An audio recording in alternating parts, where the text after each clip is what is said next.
This is a demonstration of a velocity selector.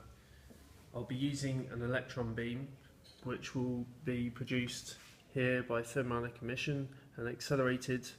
I have that plate there in a vacuum chamber, slightly offset so that it cuts across the beam, and that will produce a nice straight line where the electrons are striking the plate. The plate will glow blue where electrons strike it, so we'll be able to detect where the electrons are landing on that plate.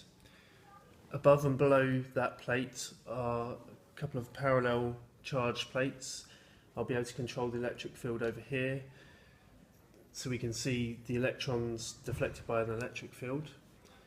Over here is another power supply which will supply current to these Helmholtz coils here. So I've got a couple of coils.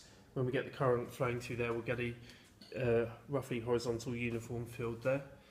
So we can then see the deflection of electrons by the magnetic field, and then we'll put both fields on together, the electric and magnetic, in there, and we can see that it's possible to have the electrons largely undeflected as they travel through both fields, and that gives us a way of selecting a particular velocity of charged particle, in our case electrons. I'll turn the supply off now. Okay, we can see there's our cathode filament up on the right hand side there, lit up, so that's producing our electrons, and we'll start accelerating them with our first supply.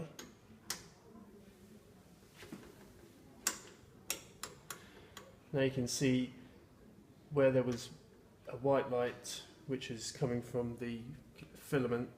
Now we have a blue line there, horizontal, which is our electron beam. I'll start by now increasing the electric field to give a deflection upwards.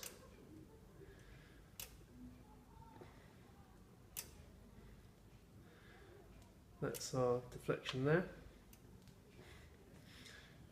Now, the electric force on the electrons is vertically upwards at all points, even though the electrons are being deflected from the horizontal, and then their velocity vector is gradually increasing as they go from right to left. The force remains vertically upwards. That's the electric field deflection. This is the magnetic field deflection.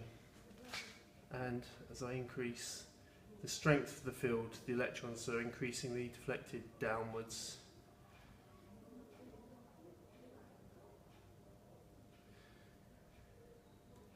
This force behaves differently. It is always perpendicular to the velocity of the electrons. So as they get deflected downwards, so their velocity vector starts going downwards, the force will move as well with that velocity vector, and it'll always be perpendicular to it. So with a magnetic field deflection, we'll get circular motion as long as they're in that uniform field. But with an electric field, we don't get that. The electric field, the force due to the electric field, is always perpendicular to the plates, no matter what the electrons are doing. Okay, we can turn that one off. So we have two forces.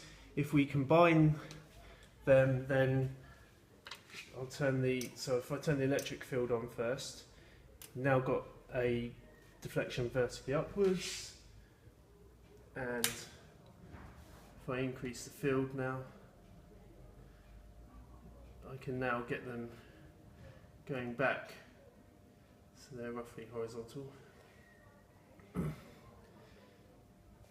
might just decrease the field a little bit. There we go, and then adjust the magnetic field. Now I have both forces equal in magnitude. The electric force is upwards and the magnetic field is downwards. That gives me that the forces cancel out, so that I maintain that horizontal line there. And the magnetic force is equal to the flux density B times the charge times the speed of the electrons. The electric force is equal to the charge times the electric field strength. If those two are equal to each other, then we can say BQV equals QE. The Q's on left hand and right hand sides cancel out, so that we have an expression that we can rearrange for V, and V will be equal to E divided by B. So we're selecting the velocity of charged particle, anything that travels through here undeflected has a velocity equal to the electric field strength divided by the magnetic flux density. If a charged particle enters that region of the two fields with a velocity higher than what I want, so if it's travelling too fast, then the magnetic force will be stronger than the electric force, so it will have a resultant force on it in the vertical direction. If it's too slow, then the magnetic force will be less than the electric force. Again, there will be a resultant force in the vertical direction, so it wouldn't be able to travel through there. Velocity selectors like this, they're useful in the use of mass spectrometers, where you can select a particular velocity of charged particle with the velocity selector, and then those particles will enter a magnetic field, and the only force there is going to be the magnetic force equal to BQV.